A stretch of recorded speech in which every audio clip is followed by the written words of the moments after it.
Я сброшу на вас 250 тысяч тонн тротила. Если вы не подпишетесь на мой канал за секунду и не поставите лайк. Секунда прошла.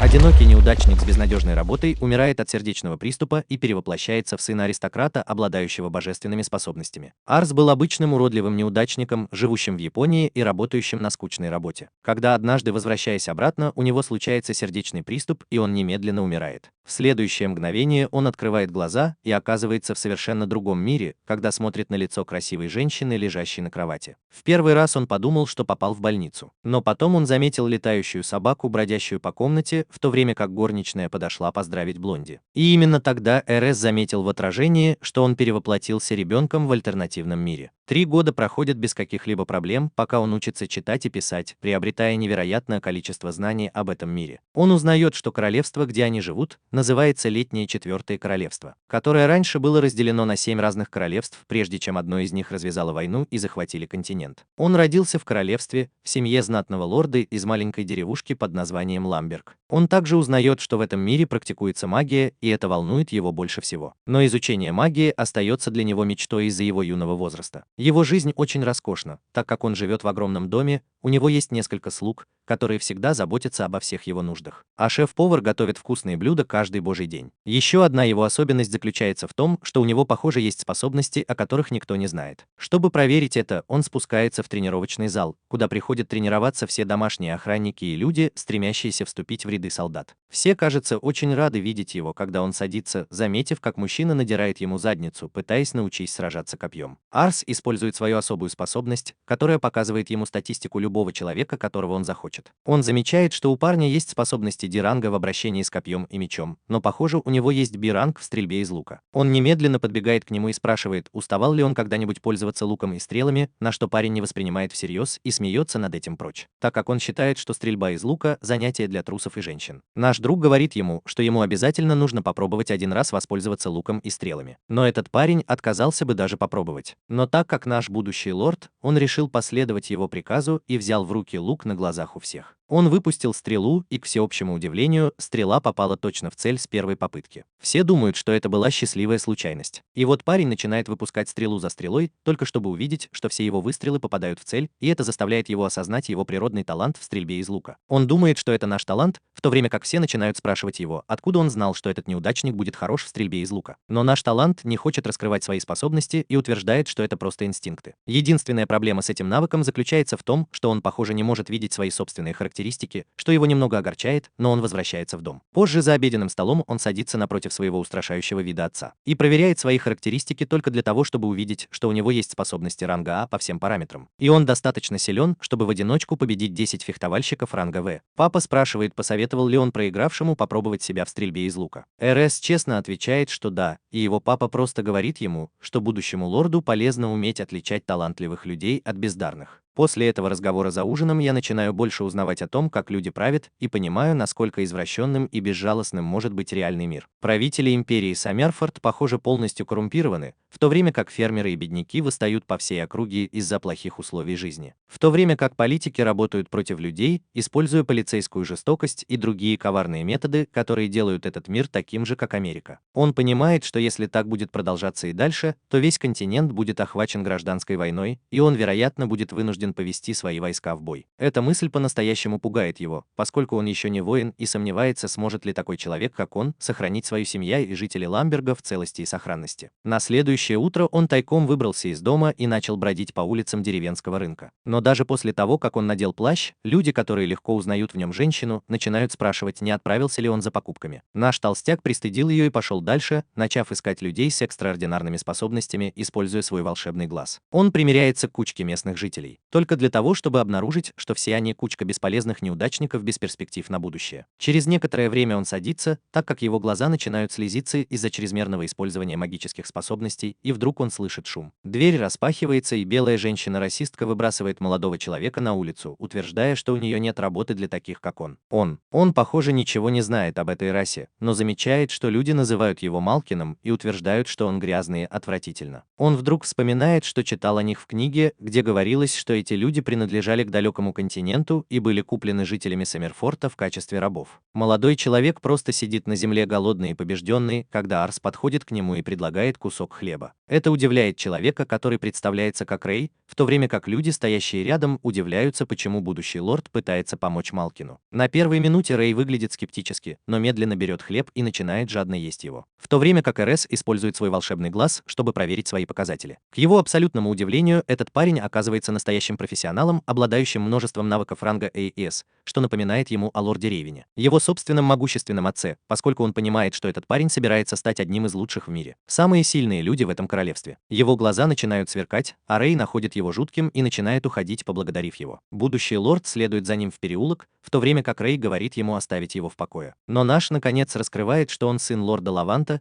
и предлагает ему работу в качестве своего телохранителя, подкупая его обещаниями вкусной еды. Рэй в конце концов соглашается, и они оба возвращаются в наш дом, где садятся за обеденный стол, где подают потрясающие блюда напротив нашего. И он радостно поднимает глаза на Рэя, только чтобы заметить, что горничная расистка принесла ему старую тарелку с фасолью. Она говорит ему, что не может подавать Малькону те же блюда, что и будущему лорду, и дворецкий велит ему убираться, как только он покончит с едой. Мы не можем поверить, что в этой стране так много расизма, но в отличие от белой американской девушки, он действительно делает что-то, чтобы решить проблему. Подтаскивает свой стул к Рэю и предлагает ему поесть вместе. Горничные и дворецкий пытаются вмешаться, но Арис велит им заткнуться, так как Рэй его гость. Горничная немедленно подает им еще больше вкусной еды, которую Рэй с удовольствием ест. После этого он рассказывает, что раньше работал в банде наемников, которые растили его с тех пор, как он был маленьким мальчиком. Но в недавнем сражении все они погибли, оставив его одного в этом холодном, безжалостном мире. Арс очень переживает за него и отводит Рэя в покой своего отца, говоря ему, что хочет нанять этого парня в качестве своего телохранителя. Его отец-расист бросает один взгляд на Рэй и отказывает в разрешении, утверждая, что Малкинсы ни на что не годны и не обладают реальными способностями. Арс противостоит своему отцу и говорит ему, что его инстинкты говорят ему, что Рэй обладает данными богом талантами, с которыми не может сравниться ни один обычный человек в мире. Целый континент. Значит, его отец согласен дать ему шанс. Он утверждает, что Рэю придется пройти испытание, которое будет заключаться в том, чтобы победить его в бою. Наш мальчик испугался, потому что его отец настоящий монстр и один из лучших фехтовальщиков на всем континенте. Он пытается сказать, что это будет нечестный поединок, но его отец не обращает на него внимания и направляется к тренировочной площадке. Он требует пару деревянных мечей, в то время как охранники и другие люди на площадке начинают называть Рэя словом на букву М. Рейвен сообщает им правило, которое гласит, что если Рэй сможет нанести ему хоть один удар в течение заданного периода времени, он будет нанят в качестве наемника. Охраняй, но если он не сможет, то немедленно покинет деревню. Таймер установлен, и битва начинается, когда Рейвен бросается вперед с мощным ударом, от которого Рэй уклоняется, но понимает, что даже с деревянным мечом эта атака могла бы убить его. Затем Рейвен атакует еще раз, но Рэй блокирует ее, который все еще не может поверить, насколько силен и быстро этот лорд. Большой папочка продолжает атаковать, в то время как Рэй просто блокирует и парирует удары. Это пугает наших, но он замечает, что все остальные, похоже, удивлены, так как никто еще не смог противостоять даже одной атаке Господа. Рейвен изо всех сил атакует Рэя и умудряется ударить его по плечу, заставляя упасть на землю, но для всех, к моему удивлению, он снова встает на ноги и решает выложиться по полной. Когда выражение его лица становится серьезным, он бросается на Рейвен, которая пытается контратаковать. Но Рэй уворачивается и проскальзывает под ним только для того, чтобы напасть сзади, используя солнечные лучи в своих интересах, которые ослепляют лорда. Даже после этого Рейвен удается блокировать атаку, но это первый раз, когда кто-либо когда-либо пытался атаковать лорда. Как раз в тот момент, когда Рэй входил в ритм, Рейвен говорит ему, что время вышло, но решает отдать Рэю победу, потому что никто никогда не пытался атаковать лорда. Я был так близок к тому, чтобы действительно нанести ему удар. Наши друзья вне себя от радости и поздравляют Рэя, в то время как его отец хвалит нас за то, что мы смогли найти еще одного талантливого человека, утверждая, что у него действительно есть способности, данные богом. В то время как остальные охранники и солдаты окружают Рэя, просят у него советов и умоляют тренироваться вместе с ними. Позже в тот же день Рэй надевает платье, символизирующее его принятие в семье, и опускается на колени, прежде чем присягнуть нам на верность. Прошло несколько месяцев с тех пор, как Рэй присоединился к нам и начал работать в их доме. И хотя поначалу другие работники относились к нему немного расистски из-за цвета его кожи, постепенно, но верно он всем им понравился. Он занимается спаррингом и учит солдат, как лучше оттачивать свои навыки, и с тех пор, как он начал брать уроки у наставника Ари, его интеллект вырос. Взлетел до такой степени, что в настоящее время является самым умным человеком в их семье. Рэй также начал ухаживать за служанками, которые когда-то ненавидели его, но теперь любят за вежливое поведение и красивое лицо. За последние пару дней Рэй и РС начали проводить совместные учебные занятия занятия, на которых они читают об истории этого континента, а также о текущей политической ситуации в каждый домен. Они читали о том, что Летнее Четвертое Королевство было силой, с которой приходилось считаться, и было самым сильным королевством на сегодняшний день. Но, по словам Рэя, королевство находится в состоянии серьезного упадка, поскольку старый король умер, а его сыну, новому королю, всего 8 лет, ему уже много лет. По его словам, вся власть сейчас находится в руках политиков, окружающих молодого короля, которые пытаются использовать его, чтобы получить как можно больше власти. Из-за всего этого правительство не в состоянии управлять должным образом, что приводит к нескольким восстаниям по всей стране. И из-за этого лорды и герцоги этих регионов начали игнорировать королевство и содержат свою личную армию, чтобы справляться с этими конфликтами. Арс понимает, что до сих пор в их графстве не было никаких восстаний. Но тот факт, что его отец тренируется каждый божий день, готовясь набрать больше солдат, должен означать, что конфликты могут возникнуть в ближайшем будущем. Он решает найти более талантливых людей, таких как Рэй, которые могли бы помочь им в случае войны, хотя он никогда не хотел, чтобы это произошло. Наш корреспондент спрашивает Рэя, где, по его мнению, война разразится в первую очередь, если это произойдет. И без сомнения Рэй отвечает, что это будет соседнее графство, чей лорд действительно стар и хрупок. По его словам, лорд может умереть в любой день, и скорее всего начнется война за престолонаследие. Рэй объясняет, что у лорда есть 2 сына, и технически старший из них должен унаследовать должность. Но все знают, что младший сын более способный, и из него получится лучший лидер. Если конфликт о престолонаследии не будет разрешен до смерти лорда, оба брата будут сражаться друг против друга, и всему королевству придется выбирать сторону. Арс спрашивает, чью сторону выберет его отец, и Рэй отвечает, что они, вероятно, выберут старшего брата,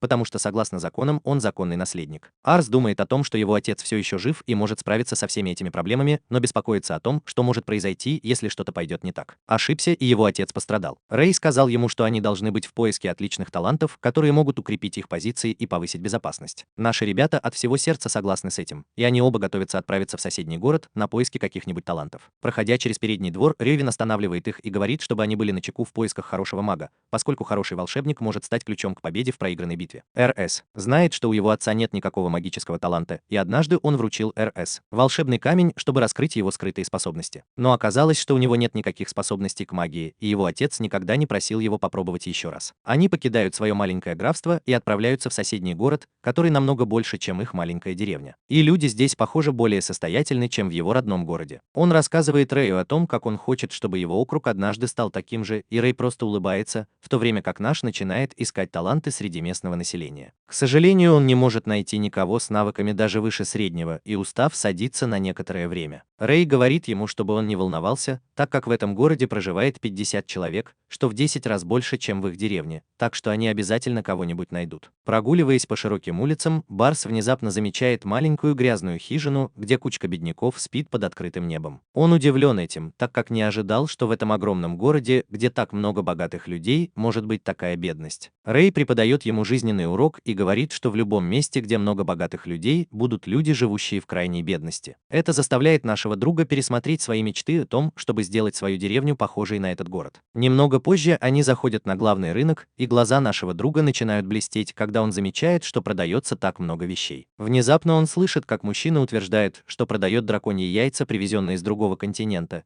и наш сразу же увлекается идеей завести домашнего дракона, на котором он мог бы ездить верхом, когда он захочет. Он сразу же спрашивает продавца, сколько они стоят. И продавец с лукавой улыбкой отвечает, что он продаст эти чрезвычайно редкие яйца по цене 1 серебряного за штуку. Наш продавец сразу же говорит ему, что он купит 3 яйца, и начинает рыться в своей сумке, чтобы достать деньги. Но тут Рэй отталкивает его и приставляет кинжал к горлу продавца. Он говорит продавцу, что тот посмел продать благородную подделку, которая должна караться смертной казнью. Но продавец говорит ему, что он не сделал ничего плохого. Рэй утверждает, что он не может импортировать эти яйца официально или легально, поскольку с прошлого года импорт с других континентов был запрещен, а это означает, что либо он лжет, либо эти товары были везены нелегально. Кроме того, драконьи яйца чрезвычайно редки, так как же такому простому идиоту, как он, удалось раздобыть их так много. Затем он готовится избавиться от этой бесполезной траты воздуха. Когда наши заставляют его остановиться, Рэй немедленно приходит в себя и начинает извиняться перед нашими, принимая любое наказание. Но наши говорят ему, чтобы он не беспокоился об этом. Позже они садятся обедать.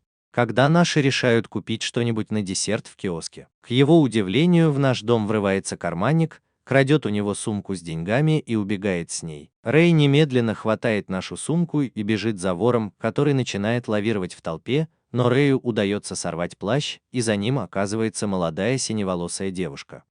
Девочка спешит в переулок, и когда Рэй добегает туда, он видит, что девочку окружают какие-то хулиганы, в то время как один из них бьет ее кулаками по земле. Арс пытается остановить их, но главарь злится на него и пытается ударить, но Рэй немедленно хватает его за руку и бьет его кулаком в живот, отправляя в нокаут. Двое других мужчин бросаются в атаку, но Рэй быстро расправляется и с ними, сбивая их с ног и заставляя убегать. Арс смотрит на девушку своим магическим глазом, который показывает, что эта молодая женщина обладает магическими навыками С-ранга. Он не может поверить своим глазам, так как показатели магии просто невероятны. Поэтому он сразу же просит ее присоединиться к нему и стать ее вассалом. Рэй говорит ему, что эта девушка воровка, но нашему парню все равно, и он обещает комфортную жизнь с зарплатой и хорошей едой. Девочка смотрит на нашего парня сверху вниз и говорит ему, что она скорее умрет, чем будет работать под началом такого избалованного благородного ребенка, как он. По ее словам, все дворяне злые люди, которые наполняют свою казну за счет бедняков. Ее саму взяли в рабство к одному дворянину, но она сбежала, и именно поэтому эти парни пытались вернуть ее обратно. Барс пытается урезонить ее и говорит, что из нее получился бы отличный маг, но девочка отвечает, что никогда даже не пыталась, раньше я занимался магией. Рэй понимает, что это безнадежное дело, и просит девочку вернуть сумку, что она и делает, не споря.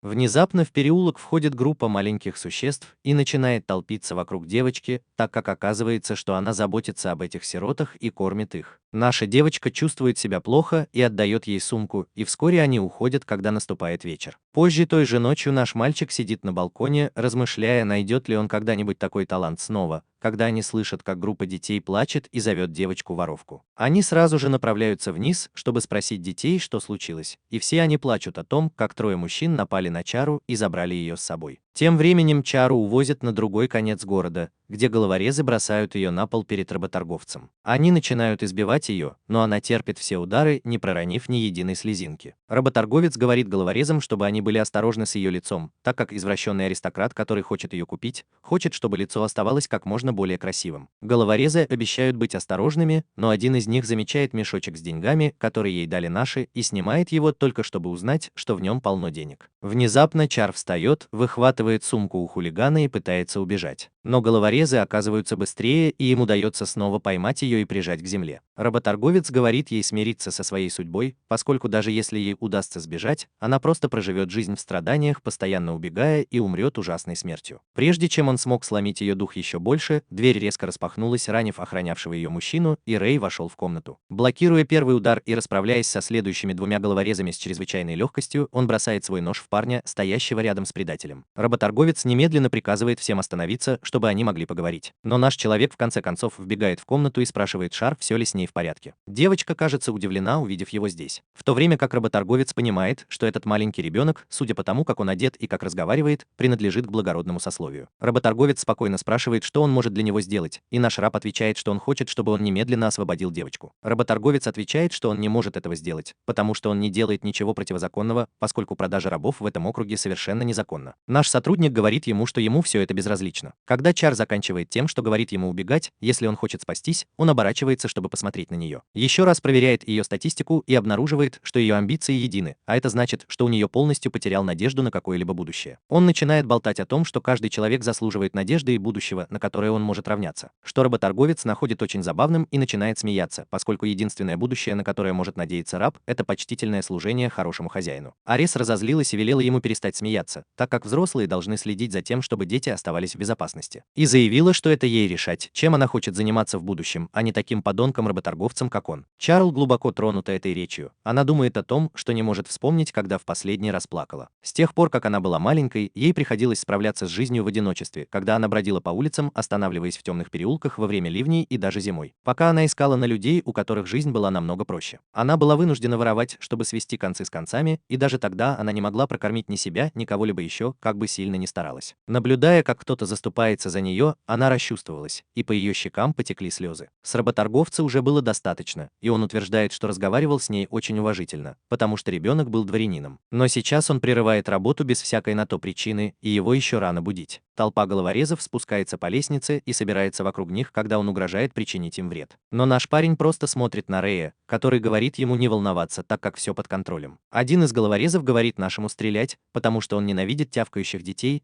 но Рэй хватает его за горло и поднимает в воздух, прежде чем швырнуть на землю, говоря всем, что они совершили огромную ошибку, начав говорить гадости о нашем Господе, и теперь они заплатят за это преступление, которое является глухим. Он достает свой кинжал, в то время как хулиган разбивает бутылку и говорит всем окружить Рэя так, как он один. Однако это не срабатывает, поскольку Рэй уклоняется от каждого удара с элегантностью и точностью, в то время как он ранит парочку из них в живот и бросает свой нож в другого. Прежде чем он смог продолжить, один из громил схватил его сзади с ножом.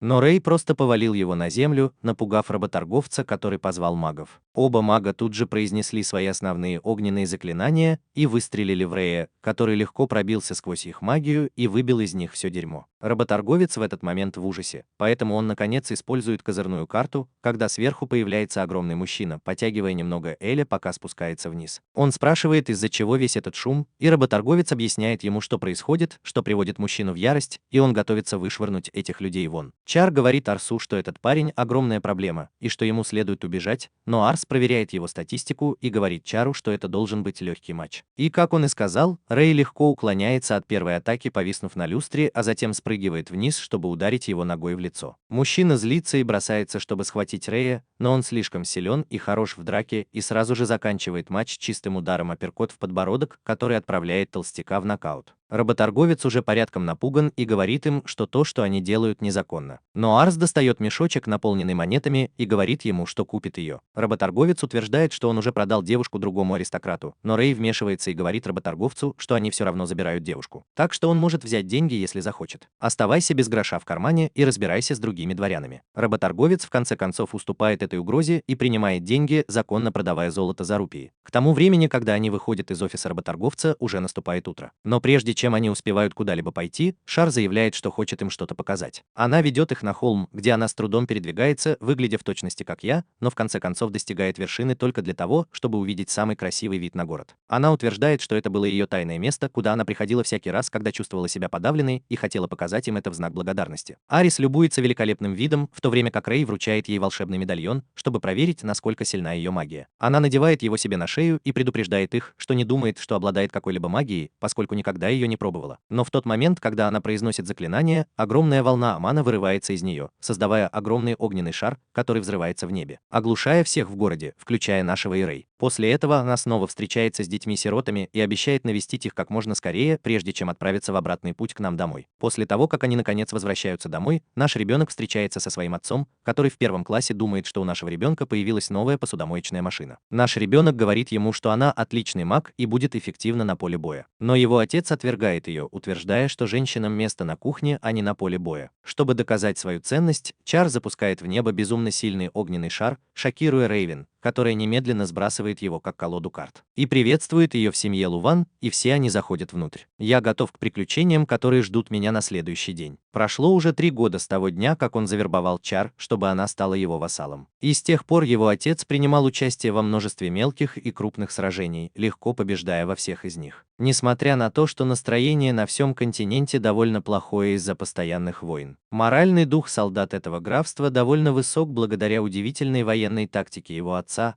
а также благодаря Чар, которая выросла в красивую женщину, которая невероятно сильна на поле боя. Никто не верил, что один единственный маг может переломить ход войны. И с тех пор Рейвен начала набирать все больше магов под свою опеку, чтобы они могли усилить свою постоянную армию. Более того, у нас теперь есть 2 младших братьев и сестер, мальчик и девочка, оба близнецы. Он проверил их статистику и увидел, что несмотря на то, что они сейчас очень молоды, у них есть пара способностей ранга АНС. С тех пор наша команда искала больше талантов, но какое-то время ей не везло. Но Рэй сказал ему, что нашел кое-какую информацию о 2 братьях-охотниках, которые, как предполагается, обладают довольно высокой квалификацией. Наш друг сразу же пришел в восторг и сказал ему, что они должны отправиться к ним и проверить, действительно ли у них есть способности. Немного позже он отправляется в лес вместе с Рэем, чтобы найти маленькую хижину в лесу, где живут охотники, когда их перехватывает Чар, который сидит на ветке дерева и ест бутерброд. Наш сотрудник сказал ей, что они получили некоторую информацию о паре охотников, которые недавно поселились в этих лесах, и они как раз направляются навстречу с ними. Шар говорит ему, что она свободна в течение дня, поэтому она также пойдет с ним в качестве сопровождающего, чтобы убедиться, что он останется в безопасности. И что она определенно делает, когда кладет его между двумя подушками безопасности, чтобы убедиться, что он защищен в случае аварии. В то время как Рэй начинает ревновать и говорит ей, что, возможно, ей стоит пройтись пешком, потому что лошадь испытывает такое напряжение из-за большого веса. Она говорит ему, что участвовала в войнах и добивалась результатов, так что, возможно, ему стоит проявить к нему немного уважения. Пока они припирались, в кустах зашуршало, и из ниоткуда появился дикий кабан, напугав лошадь, но тут же был сбит стрелой. Внезапно из густых зарослей появились два парня, довольные тем, что им удалось добыть добычу. Когда они внезапно увидели гостей, они сразу же направились к ним и спросили, все ли с ними в порядке, так как не знали, что вокруг были люди. Наш сотрудник сказал им, что с ними все в порядке, и спросил, не братья ли они хантеры, которые недавно переехали сюда. Братья ответили, что они действительно недавно переехали сюда. Так что наш сотрудник быстро проверил их статистику и понял, что у них довольно приличная статистика. Эти показатели намного выше среднего, но в них нет ничего сумасшедшего. Братья отвозят его к себе домой, где отец угощает их целой порцией свежего мяса с охоты на столе. При этом он извиняется, если этого было недостаточно, так как он понятия не имел, что сын Господа может навестить его. Арс радостно улыбается ему, утверждая, что этого более чем достаточно. В то время как Чар не может остановиться и начинает наслаждаться праздником. Отец спрашивает Аза, зачем он здесь. И Ас отвечает, что слышал рассказы о том, что его сын был великим охотником, и ему захотелось самому в этом убедиться. Проанализировав их, он заявил, что хочет, чтобы они присоединились к армии округа Лавент, поскольку они могут оказать там огромную помощь. Отец безмерно счастлив, так как он даже не может поверить, что его сыновья могут получить шанс стать солдатами высокого ранга. Кит РС спрашивал о младшем сыне. Чар заметил, что маленький мальчик пытается украсть кусок хлеба и тихо убегает.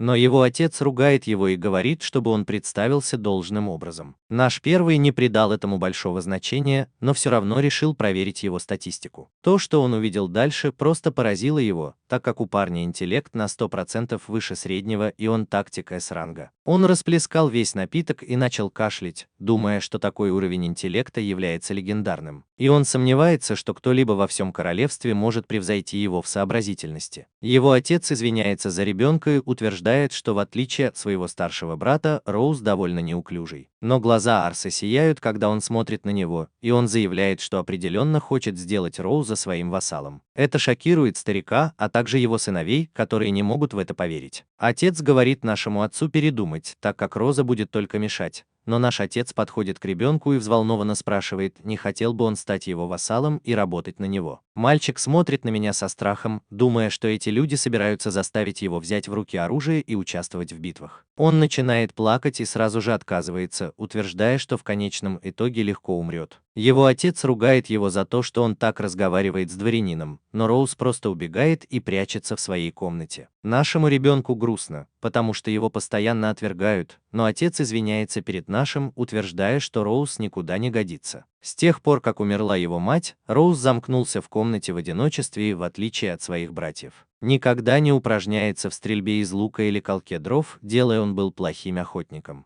Арс говорит отцу, что физическая сила – это еще не все, и что в отличие от своих братьев, он обладает невероятным интеллектом, который сделает его отличным тактиком. Арс не хочет отступать и говорит старику, что попытается убедить его еще раз. Он входит в комнату, где видит маленького мальчика, читающего книгу. Но как только он видит Арса, он снова начинает плакать. Арс пытается успокоить его, уверяя, что никогда не причинит ему вреда, и спрашивает, любит ли он читать книги. Малыш отвечает, что раньше ему читала книги его мама, но это единственное, что у них есть. Так что он продолжает читать ее всякий раз, когда вспоминает о ней. Арс решает немного подсластить сделку и обещает, что у него дома есть огромная библиотека, где он может найти все книги, какие только можно вообразить. Это привлекает мальчика, но он спрашивает, разрешит ли он ему взять одну книгу, и Арс соглашается. Позже в тот же день они возвращаются в особняк вместе с 3 братьями, но Роуз сразу же начинает плакать, когда хороший мальчик пытается поиграть с ним. РС просит Чара показать старшим братьям это место. Пока он ведет Роуз обратно в свою библиотеку, мальчик сразу же приходит в восторг от огромного количества книг внутри этого места и начинает их выбирать. В то время как РС утверждает, что ему тоже нужно учиться, и он обязательно встретится с Роуз. Позже проходит пара часов, и Эрес внезапно просыпается только для того, чтобы понять, что он спал во время учебы. Он сразу же побежал вниз, испугавшись, что Роуз могла убежать, но в тот момент, когда он вошел в библиотеку, он заметил, что Роуз тоже спит, окруженная кучей книг. Рэй говорит Эрес, что этот мальчик просто невероятен, так как он мгновенно запоминает новые слова и обладает очень глубоким мышлением. Эрес проверяет свою статистику только для того, чтобы увидеть, что она уже значительно увеличилась, и это просто безумие. Наконец-то приходят братья и начинают высмеивать Роуза за то, что он окружен книгами, так как он даже читать не умеет. Это удивляет наших, которые спрашивают, о чем они говорят, и охотники отвечают, что кроме их матери никто не умел читать, так как они охотники. А Роуз только слышал истории от своей матери, когда она была жива, но она так ничему его и не научила. Роуз наконец-то просыпается, и наш друг спрашивает, как он научился читать. Роуз отвечает, что он научился читать, просто слушая, что говорит его мать, и сопоставляя это с фигурами в книге. Это действительно шокировало братьев, которые рассказали ему, что ему было всего 2 года, когда это случилось. Так как же он может помнить? Но Роуз произвела настоящий фурор, сказав, что он помнит практически все, начиная со дня своего рождения. На следующий день Эрес решает повысить уверенность Роуза в себе и говорит ему, что стрельба из лука не единственный способ охоты, и что он также может научиться делать ловушки. Роуз отвечает, что он уже думал об этом, но у него никогда не было достаточной уверенности. Так что наш друг посоветовал ему попробовать. Некоторое время спустя старик прибывает в джунгли и видит там огромную ловушку. В то время как старшие братья взволнованно рассказывают ему, что Роуз сам смастерил эту ловушку, в которой уже застряло несколько кабанов. Роуз объясняет, что он понял, что кабанов-самцов раздражает желтый цвет. Поэтому он покрасил подвесную дверь в этот цвет, из-за чего кабан ударился об нее и оказался в ловушке внутри. Более того, он развесил специальную траву по периметру, чтобы самки и детеныши держались подальше, так как им не нравится запах этого растения. Это гарантирует, что они не будут чрезмерно охотиться на детенышей, что может привести к сокращению их популяции и вымиранию. Он взволнованно смотрит на своего отца, ожидая одобрения, но не получает его, что огорчает его еще больше. В ту ночь он сидит в своей комнате один, виня себя в смерти своей матери, потому что после родов она заболела. Он плачет в комнате один, когда слышит, его братья и отец забрались на крышу, чтобы выпить. Братья спрашивают, почему его отец был так строг с Роуз, и отец начинает плакать, утверждая, что это он во всем виноват. Потому что всегда был строг с ним, просто потому, что он плохо охотился. Он утверждает, что сейчас он холоден с ним, потому что хочет, чтобы Роза возненавидела его, чтобы он почувствовал, что ему не нужен его отец, и уехал к лорду Арсу, где его способности будут щедро вознаграждены, и он проживет счастливую жизнь. Роуз слышит все это и плачет, понимая, что его папа любит его. На следующее утро наш папа приехал забрать старших братьев, думая, что Роуз никогда не согласится приехать. Но, к его удивлению, маленький мальчик выбегает на улицу с огромной сумкой. Он говорит своему отцу, что никогда не сможет его ненавидеть, и обещает, что станет великим человеком, а потом вернется к своему отцу, и они всегда будут жить вместе. Его отец начинает плакать, и в конце концов все братья приносят клятву верности молодому лорду, становясь его вассалами в ожидании предстоящих приключений. Проходит еще 3 года, и когда Арсу исполняется 9, его отец заболевает. Арс просит его позволить ему повести их армию на войну вместо него, но его отец отказывается. Год назад герцог Мишн скончался от старости и назначил своего младшего сына своим преемником. Однако старший брат отказался принять завещание и обвинил его в том, что его брат манипулировал им, чтобы стать новым герцогом. Поскольку старший брат недавно продемонстрировал несколько великих подвигов на войне, многие дворяне поддержали его в войне за престолонаследие. Это привело к тому, что миссия была разделена на 2 части из-за гражданской войны, и соседнее герцогство святых воспользовалось этим шансом, чтобы вторгнуться в них, что делает ситуацию еще более напряженной. Ас считает, что он должен начать войну. Но его отец говорит ему, что есть более важные дела, которые он должен сделать, так как его невеста приезжает сюда. Ас сходит с ума, услышав о невесте, и его отец замечает, что должно быть забыл сказать ему, что он был помолвлен еще до того, как родился. Он вручает сыну письмо от своей невесты, и наш сын немедленно бежит к его друзьям, чтобы предупредить их о чрезвычайной ситуации. Он очень взволнован, потому что никогда не знал, что у него есть невеста. И вот теперь она приезжает навестить его. Горничная тут же сообщает ему, что его невеста уже у ворот, и он, нервничая, направляется туда, чтобы встретить ее. В прошлой жизни у него даже не было девушки, поэтому он нервничает из-за того, как обращаться со своей невестой. Девушка представилась как Лиша. И наш герой был поражен ее миловидностью, прежде чем понял, что ее дипломатичность равна 100,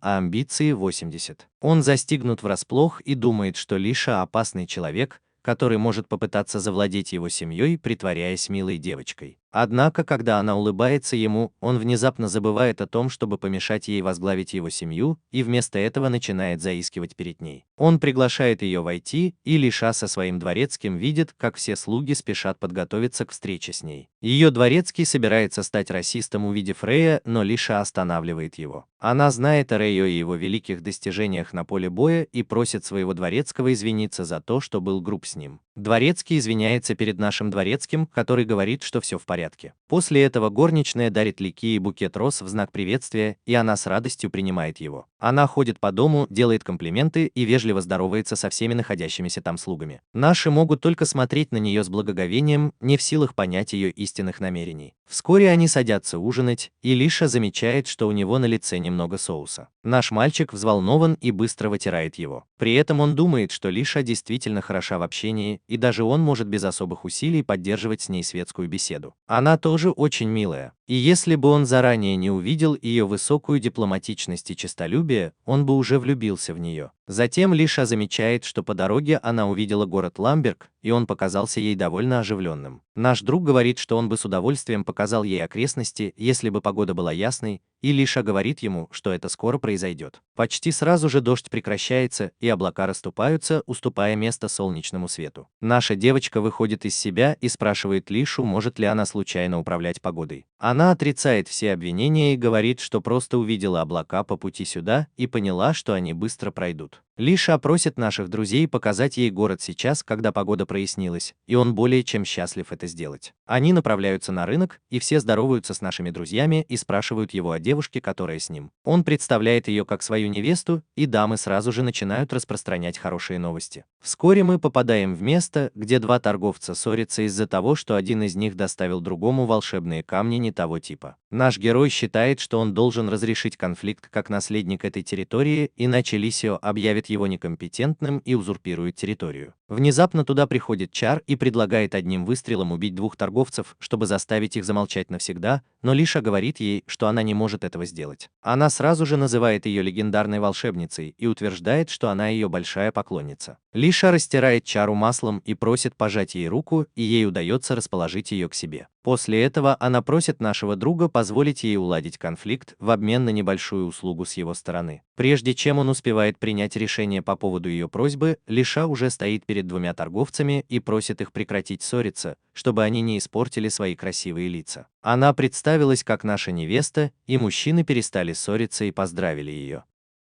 Затем Лиша попросила торговца волшебными камнями продать ей его волшебные камни звука, потому что на ее территории их нет. Она также предлагает второму торговцу купить нужные ему камни огненной магии по низкой цене на ее территории, потому что там есть вулкан. Она говорит, что это идеальное решение для них, и отдает должное нашим сотрудникам за то, что они придумали эту идею. Торговцы верят ей и благодарят наших. Гори использует этот шанс и просит их всегда хранить письменные документы о сделках, которые они заключают. После того, как все расходятся, наша команда благодарит Лишу, и они возобновляют свой тур. Вечером они возвращаются домой. Когда Лиша захочет получить деньги в свою пользу, как это было раньше, наша семья нервно ждет ее благосклонности. Но Лиша просто хочет знать, какие девушки ему нравятся. Он ошеломлен, потому что на самом деле не понимает, каковы ее истинные намерения. Он знает, что ее интеллект намного превосходит его, но он готов рискнуть.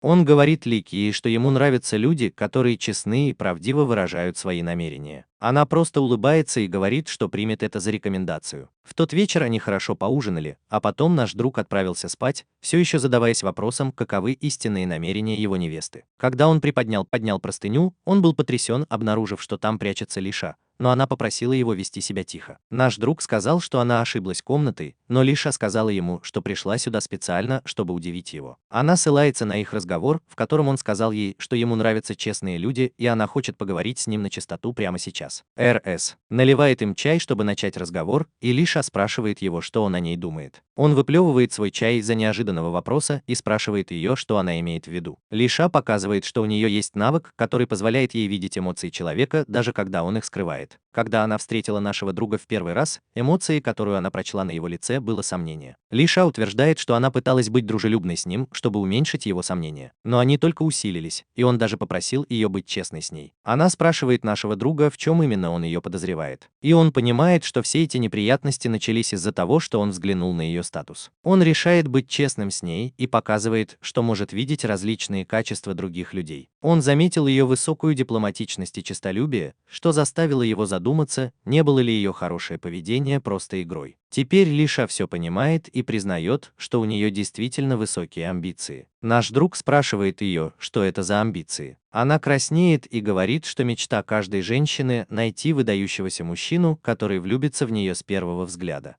Наша девочка тоже краснеет, и атмосфера между ними становится неловко напряженной. Он понимает, что Лише, как дочери аристократа, действительно нужен выдающийся муж, чтобы процветать. И ему интересно, что она думает о ком-то вроде него, который является наследником небольшой территории. Она смеется и замечает, что только что смогла точно прочитать его мысли. Она говорит, что эта территория действительно маленькая, и если бы наш человек оказался никудышным, она бы сделала все, чтобы расторгнуть помолвку с ним. Для нас это стало шоком, но потом Лиша сказала ему, что теперь она действительно хочет выйти за него замуж. Она утверждает, что их семья сейчас слаба. Но она видит в нашей семье талант, который поможет ей стать большой и могущественной. Она видела, что он любим своим народом, и все были искренне счастливы, когда узнали, что у него есть невеста. Лиша утверждает, что это было достаточным доказательством того, что он удивительный человек, поэтому она влюбилась в него. Услышав это, она покраснела, а затем пожелала ему спокойной ночи и вернулась в свою комнату. Он просто взбесился, когда остался один, и понял, что амбиции Лиши были действительно милыми. За его дверью Лиша все еще взволнована смелыми действиями, которые она совершила, пробравшись в комнату мальчика и признавшись в своих чувствах. Но она также чувствует себя по-настоящему счастливой по этому поводу. На следующий день она возвращается на свою территорию, размышляя о том, что мир знати – отвратительное место, полное жадности и лжи. Дворяне используют любые методы, чтобы унизить других и возвыситься. Лишу всегда беспокоила ее способность читать эмоции других людей,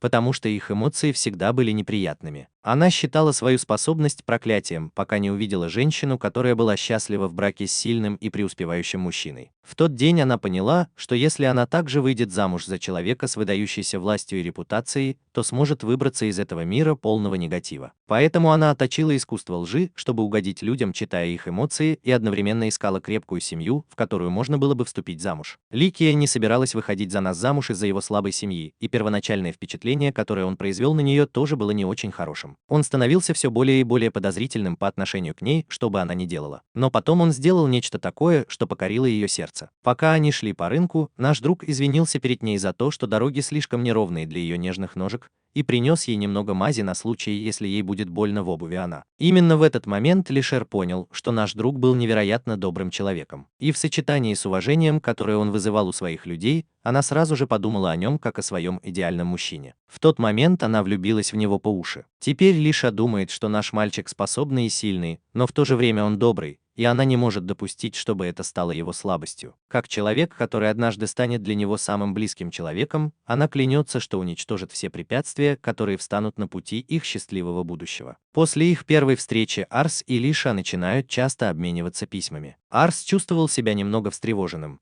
потому что в своей прошлой жизни он никогда так не общался с девушкой. Однако ему удается немного пофлиртовать с ней в письмах. Лиша снова навещает его, и он дарит ей семена цветов, потому что ей понравились цветы. Она благодарит его, а затем напоминает, что он еще не ответил на ее признание. Мы все очень взволнованы, но она говорит ему, что он может не торопиться, потому что она приложит все усилия, чтобы он влюбился в нее. Они продолжают общаться посредством писем, и наступает короткий промежуток времени, когда война за наследство прекращается. Нашему отцу тоже становится лучше. Более того, он хочет сказать ей, что тоже в нее влюбился. Проходит какое-то время, и здоровье лорда Рейвена становится все хуже и хуже. Когда доктор выходит из его палаты и говорит юному РС, что, возможно, пришло время ему начать готовиться к худшему, что может произойти. РС чувствует настоящую тревогу из-за всей этой ситуации. Тем временем нынешний правитель миссии оказывается убит солдатом, который наносит ему удар в спину как безумный король, а затем пытается сбежать. К сожалению, в конечном итоге убийцу загоняют в угол, поэтому он выпрыгивает из окна и сводит счеты с жизнью. На следующую ночь эта новость доходит до лорда Рейвена, который читает письмо в присутствии своего верного адвоката, а затем спрашивает Роуза о его мнении по этому вопросу. Роуз объясняет, что теперь, когда никто не стоит у руля, по его словам, между двумя сыновьями началась смертельная война. Смерть покойного лорда неизбежна, и они также должны начать готовить свои силы. Рейвен обдумывает сложившуюся ситуацию и утверждает, что теперь глава округа, в который прибудет миссия, должен будет выбрать и поддержать одного из сыновей в вопросе наследования. И, скорее всего, глава округа Луми предпочтет старшего сына младшему. Это означает, что независимо от того, что произойдет, им также придется поддерживать старшего сына. Но в тот момент, когда Рейвен пытается встать, он снова падает на кровать без сознания. Пару ночей спустя любящая семья наконец получает письмо с призывом явиться на совет. Наш отец читает письмо и сообщает Рэю, что его отец не в состоянии сам посетить графство, и Рэй соглашается, говоря нашим, чтобы они не беспокоились. Он говорит ему, что на следующий день вместе с Чаром отправится на встречу с главой графства. Но наш друг говорит ему, что он тоже поедет с ними вместо своего отца. На следующее утро они добираются до графства Канар, что застает нашего друга врасплох, так как он никогда не думал, что такое большое место может принадлежать одному лорду. Они подходят к воротам замка, где их останавливает стража. Арс вручает ему письмо, присланное лордом Луми, в котором утверждается, что он находится здесь, чтобы представлять семью Лавант. Охранник, похоже, настроен немного скептически. Но он сразу же узнает в Чар принцессу огня, а в Рэйо мрачного жнеца из семьи Лавант. Стражник немедленно впускает их в замок и начинает вести в зал собраний, но в итоге они встречаются с одним из вассалов лорда Луми по имени Рен. Он кажется всесторонне развитым парнем с показателями выше среднего по всем категориям. Он тепло приветствует их и утверждает, что никогда не ожидал увидеть маленького лорда вместо своего отца. Прежде чем повернуться к Рэю и Чару, он спрашивает их, не захотят ли они присоединиться к лорду Луми в качестве его вассалов. Это немного пугает наших, но его вассалы верны ему, и они отклоняют это предложение. Вскоре наш гость входит в зал заседаний и сразу же начинает чувствовать себя как рыба, вытащенная из воды из-за напряженной атмосферы, поэтому он просто садится за стол. Один из стариков помнит нашего друга по детству и предлагает ему немного печенья, в то время как толстый толстяк смотрит на него с презрением. Внезапно дверь открывается, и все встают, когда лорд Кенара входит в комнату вместе с Реном. Наш герой сразу же начинает изучать характеристики лорда Луми и понимает, что, как и ожидалось, у лорда похоже очень высокие характеристики и способности. Несмотря на то, что это далеко не так, как у его отца, надежный советник Луми Врен наделяет его всеми качествами, которых ему не хватает. Согласно нашему мнению, вместе Луми и Рен, вероятно, примут наилучшие решения для страны. Господь велит другим лордам оставаться на своих местах, поскольку он объясняет, что правитель миссии был убит.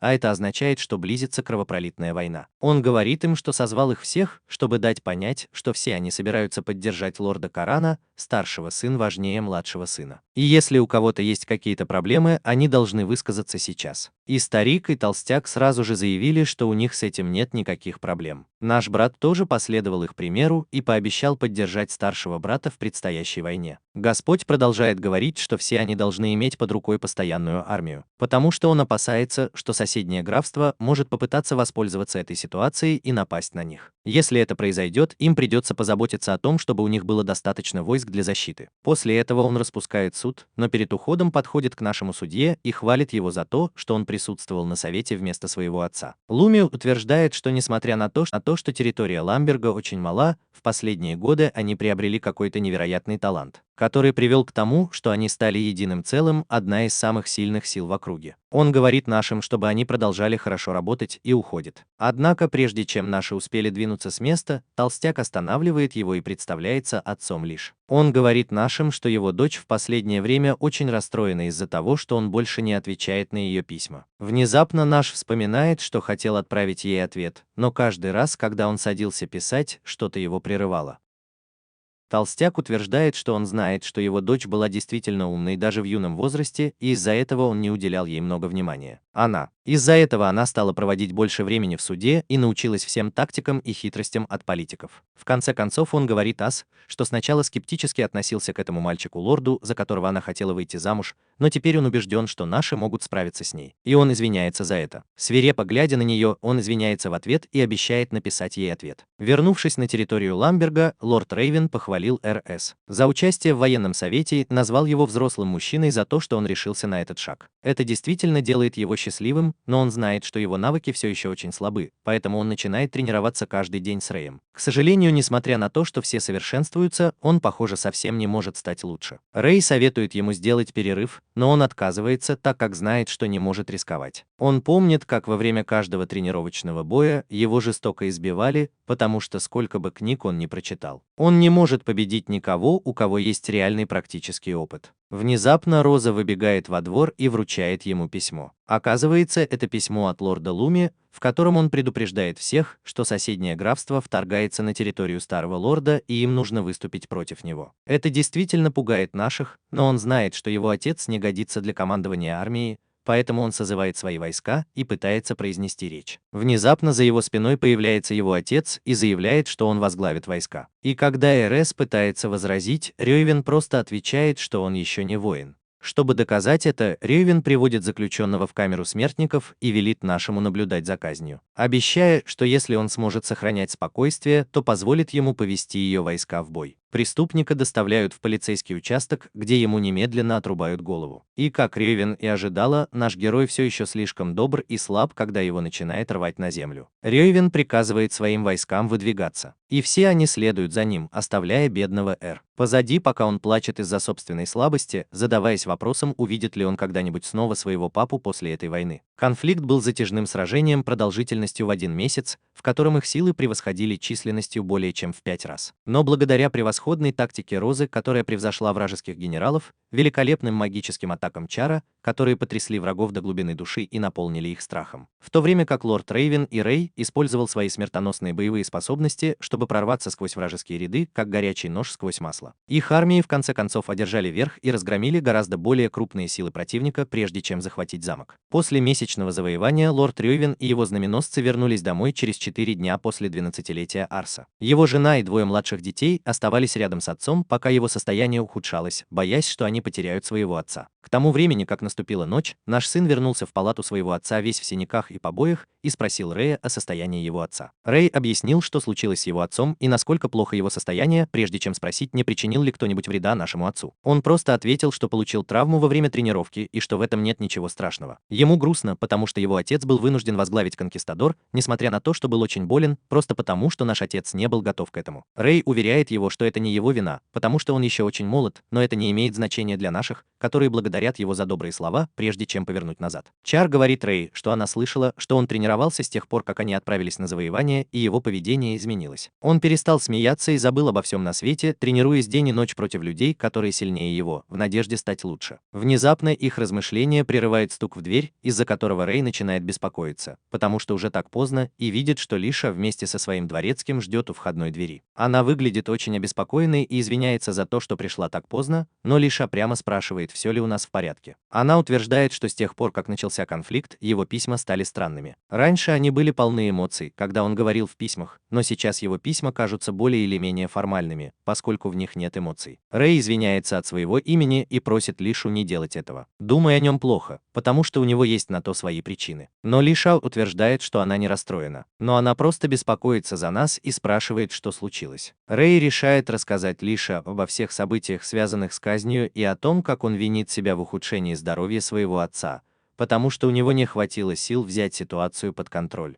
Лиша очень переживает за нашего подопечного и решает пойти проведать его, но в тот момент, когда она достигает тренировочной площадки, она слышит звуки очень интенсивного спарринга между 2 людьми. Она открывает дверь, чтобы заглянуть внутрь, и замечает, что РС сражается с одним из солдат, но, похоже, он недостаточно силен, чтобы одолеть его. Солдат просит наших оставить этот вопрос на сегодня, так как его тело больше не в состоянии сражаться. Лиша тоже собиралась окликнуть его и сказать, чтобы он остановился, но внезапно наш друг встает на свои хромающие ноги и заявляет, что его его отец был в худшем состоянии, когда сражался на войне. Так что это самое малое, что он может сделать, как его сын. Услышав это, Ликия меняет свое мнение, так как понимает, насколько мы сейчас настроены решительно. Она поворачивается, чтобы сказать остальным, что они должны оставить его в покое на некоторое время. Внезапно прибежала служанка и сказала им, что лорд Рёйвен пришел в сознание и хочет поговорить. Роуз плачет счастливыми слезами и заявляет, что сообщит нашим, но служанка говорит им, что Господь велел ей привести их троих только 1 числа. Рэй, Шар и Роза следуют команде и входят в комнату Рейвена, где они находят его сидящим без сил. Он благодарит их за то, что они помогли ему на поле боя, пока он был болен. Затем он расспрашивает их об их жизни в его доме и о том, нравится ли им здесь. Рэй отвечает, что по сравнению с его прежней жизнью это место кажется ему раем. Роуз согласна с этим утверждением, утверждая, что ему здесь нравится. В то время как Шар отвечает, что это единственный дом, который она когда-либо знала. Он благодарит их за то, что они были с его семьей, даже несмотря на то, что когда они впервые появились. Рёйвен не была очень заинтересована в том, чтобы сделать их своими последователями. Рэй был цветным человеком, Роуз было всего 5 лет, а Шар была жалкой девочкой. Но все они выросли и доказали свою полезность для любви и семьи. Он утверждает, что наш клан еще недостаточно силен, чтобы прямо сейчас выйти на поле боя,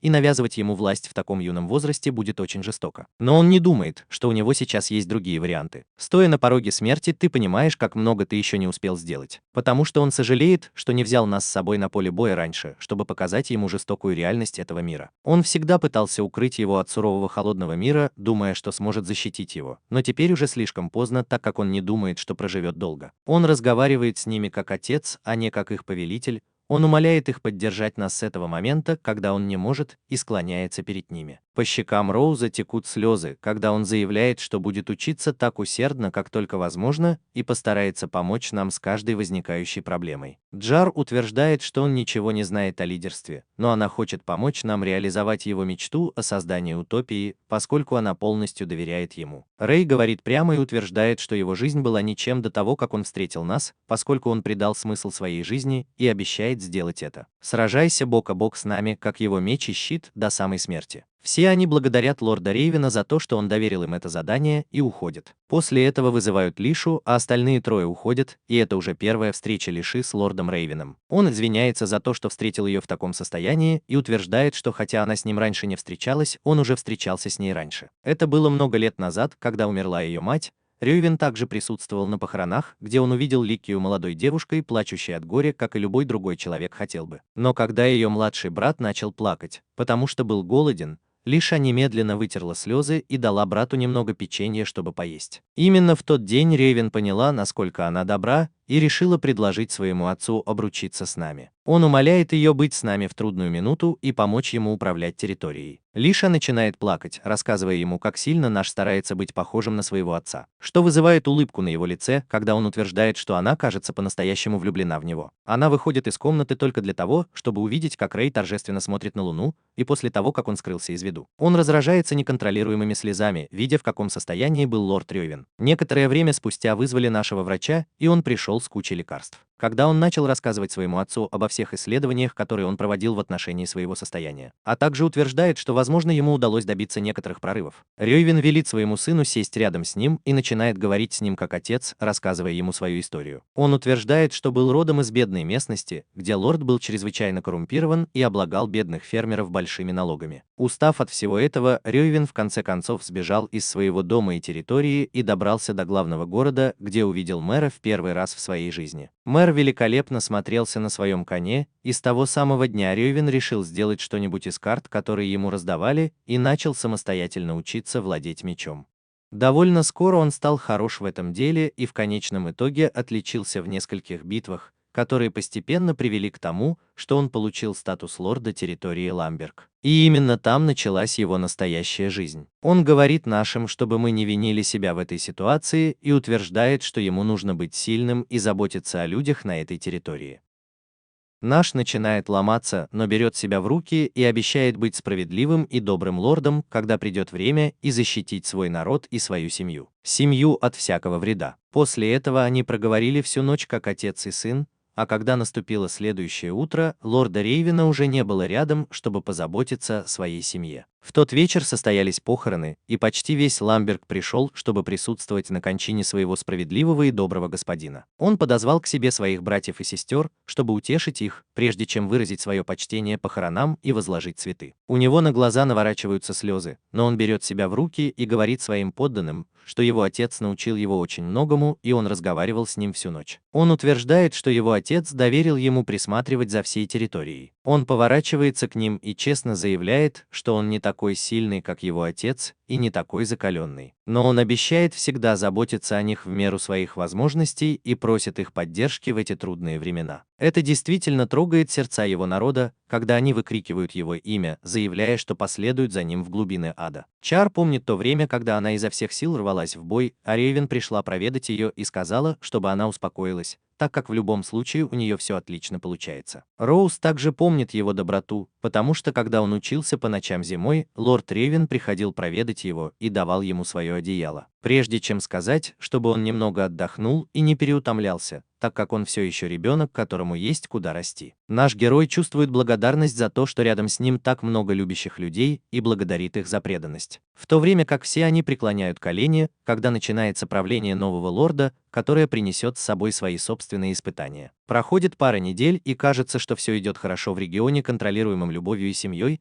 поскольку наш снова направляется к могиле своего отца и рассказывает ему о том, как он старается справляться со всеми своими обязанностями, и хотя он ничто по сравнению с лордом Рейвеном. Его друзья и вассалы проделали отличную работу, поддерживая его на протяжении всего правления. Вскоре Рэй окликает его сзади, когда он стоит рядом с Чар и Роуз, и говорит нашим, что им следует отправиться к лорду их графства для обсуждения на военном совете. Немного позже он прибывает в графство Канар, и тамошний лорд сопровождает его на военный совет. Все они почтили минутой молчания отца Аза, воздавая ему должное за то, что он был отличным солдатом и лидером, за то, что оставался верным своему слову и своей армии до конца войны, день, когда он умер. Потом они сказали нашему сотруднику, что это будет огромная нагрузка, но они все ему доверяют. И даже наш сотрудник утверждает, что он сделает все возможное, чтобы не подвести их. Когда начинается обсуждение, они все садятся, и Луми говорит им, что они решили поддержать дело старшего брата, поэтому им нужно довести его до конца. Согласно его разведанным, у младшего брата превосходящая армия по численности и количеству бойцов, но старший брат в настоящее время контролирует очень важный портовый город, что означает, что у них есть экономическое преимущество перед остальными. Он также утверждает, что в целом обе стороны находятся в одинаковом положении, что означает, что ход войны может измениться в пользу любой из сторон. А это значит, что им нужно быть более осторожными. Он говорит остальным, что, по словам лорда Люму, одним из наиболее важных факторов в этой войне будет контроль над близлежащими районами, где были оккупированы оба брата, и склонение их сражаться на своей стороне. Он уже отправил нескольких эмиссаров, чтобы поговорить с соседними регионами, и большинство из них, похоже, подчиняются. Но один из регионов под названием Пеннер, похоже, ведет себя вызывающе. Кажется, что это довольно маленький регион, но он может иметь стратегическое значение, поэтому важно, чтобы они контролировали его до того, как начнется война. Враги так и делают. Поскольку дипломатические переговоры провалились, Луми говорит другим лордам, что теперь они собираются начать тотальную атаку и захватить этот регион силой. Двое других лордов, похоже, согласны с этим, но Арс опускает голову, прежде чем заговорить, и спрашивает, можно ли им разрешить попробовать что-нибудь первым. Остальные лорды в замешательстве. Но оказалось, что пару ночей назад Арс, Роуз, Чар и Рэй изучали карту и проверяли все, когда Роуз заявила, что регион Пеннер не имеет смысла вести себя так вызывающе. Он утверждает, что они очень восприимчивы к любым нападениям со стороны Лаанта, но все же они решают выступить против них. По его словам, существует нечто большее, чем кажется на первый взгляд, и даже Рэй согласен с ним. Наш спрашивает, что следует делать в таком случае, и Роуз утверждает, что они могут просто напасть на них в огромном количестве. Но есть небольшая вероятность, что они будут грубо разбужены и упадут для какой-нибудь ловушки, которая уничтожит всю их армию. По его словам, им следует успокоиться и провести некоторые исследования, прежде чем предпринимать какие-либо действия против этого региона. Рэй утверждает, что он знает нескольких человек из шпионской группы, которые отлично разбираются в шпионаже и получении информации от людей. Он говорит нашим, что они могут нанять их, и наши соглашаются. Вернувшись в настоящее, он сообщает совету, что район Пеннер определенно что-то замышляет, и если они нападут на них напрямую, то могут понести большие потери. Он просит у них немного времени, чтобы провести собственное расследование, и, к счастью, лорд Луми разрешает это. Немного погодя, они покидают совет и направляются обратно, в то время как Рэй хвалит наших за смелость,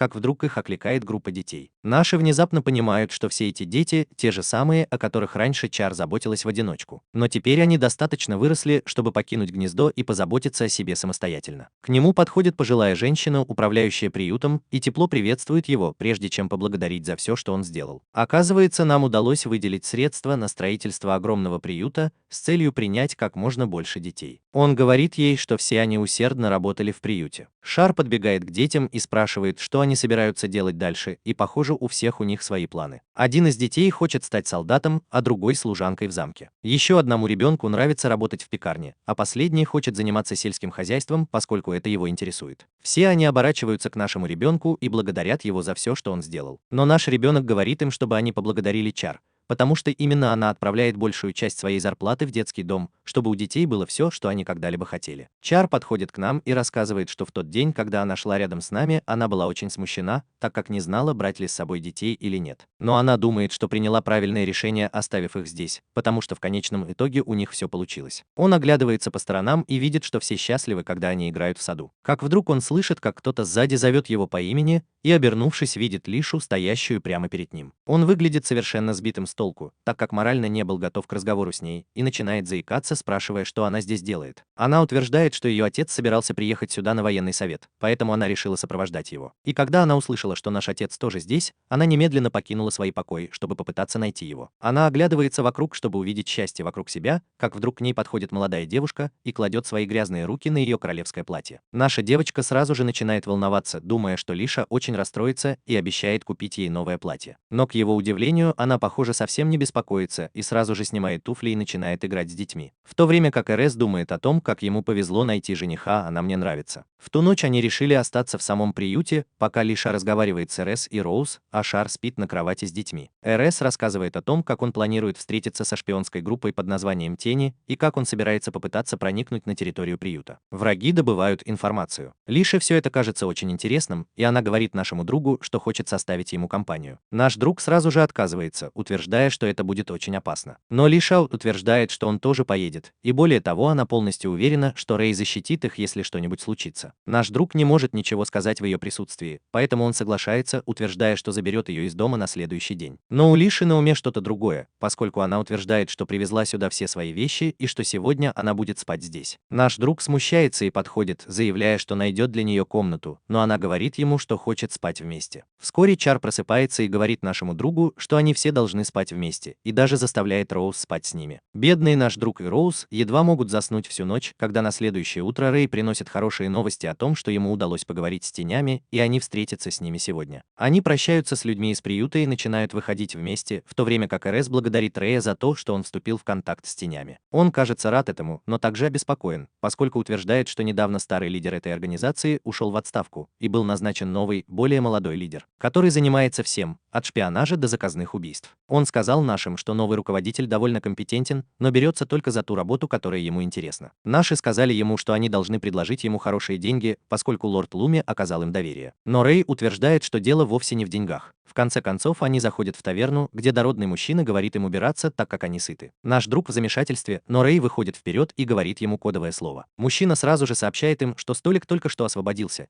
и все они занимают свои места в конце зала, в то время как Чар начинает искать, что заказать. Джентри в таверне, похоже, полны хулиганов и крутых парней, поскольку РС понимает, что такая эффективная шпионская организация должно быть следит за ними, и я тоже. Он начинает оглядываться вокруг своим волшебным глазом, чтобы найти кого-нибудь, кто выделяется, но Шар останавливает его и говорит, что официантка ждет. Он оборачивается, чтобы посмотреть на официантку, и просит фруктовый сок, как вдруг его охватывает шок, и у него отвисает челюсть. Он не произносит ни слова и опускает глаза, прежде чем извиниться и удалиться в туалет. Он умывает лицо и проверяет Рэй, чтобы убедиться, что его волшебный глаз не сломан. Но он не может поверить, что, судя по глазам, эта официантка на самом деле человек с невероятными характеристиками. Внезапно у него за спиной появляется официантка и хватает его с ножом, прежде чем отвести в кладовую, приставляя нож к его горлу. Она спрашивает, как, черт возьми, он узнал, кто она на самом деле, но прежде чем он успевает ответить, дверь открывается, и Рэй бросает нож в лидера, который уклоняется от атаки, прежде чем выхватить нож и попытаться ударить Рэя, который тут же хватает его за руку и сердитым голосом спрашивает, что, черт возьми, он делает. Внезапно Лиша тоже входит в комнату и спокойно подходит к боссу, говоря ему, что человек, которому он только что угрожал, является лордом Ламберга и наследником любви и семьи. Она говорит ему, что после того, как он был так груб на их первой встрече, у него на самом деле нет другого выбора, кроме как согласиться на их работу. Лидер представляется как Фам и просто улыбается, утверждая, что он мог бы просто убить наших, забрать свое золото и сбежать. Но Лиша внезапно мрачнеет и говорит ему, что если он еще раз скажет что-нибудь подобное, она найдет его, даже если он убежит на край света, и уничтожит его. Фам просто смеется и соглашается взяться за эту работу просто так, но он спрашивает, откуда Ас узнал, кто он такой. Ас объясняет свои способности, и лидер говорит им, чтобы они пришли в подсобку для разговора. Мы все еще не понимаем, как Лиша и Рэй узнали, что он в опасности, и Лиша объясняет, что выражение его лица выдало все. Они все заходят в подсобку, где наш друг объясняет, что нужно сделать. И Фам сразу же соглашается на проект, прежде чем попросить немного денег вперед. Наши сотрудники с радостью это делают и спрашивают, сколько времени им потребуется, чтобы найти нужную информацию, и к его удивлению, Фам говорит ему встретиться с ними в течение 5 дней прямо здесь, и он будет готов со всеми этой информацией. Пока Ас и другие разбирались с семьей, Шар запихивала еду в рот, как будто завтрашнего дня не будет, они скоро вернутся. И Шар заметила, что они слишком долго не возвращались из туалета. Лиша рассказала им, что они встретились с лидером тени и сумели убедить его взяться за эту работу. Чар не рада это слышать, потому что она тоже хотела увидеть лидера. Как раз в этот момент к ним подходит Фам, изображая из себя горничную Фимбоя, и угощает их бесплатными блинчиками. Чар хвалит еду, а Фам благодарит ее, прежде чем бодро уйти. Уходя, он подмигивает Эрзе и думает, что если бы он не видел своего статуса, то был бы полностью одурачен этим поступком. 5 дней спустя Ас и Рэй снова заходят в таверну и находят там только семью. Он рассказывает, что остальные члены его команды проводят кое-какие расследования. Ас спрашивает его, кто расследовал то, о чем он просил, и Фам отвечает, что он сделал это лично,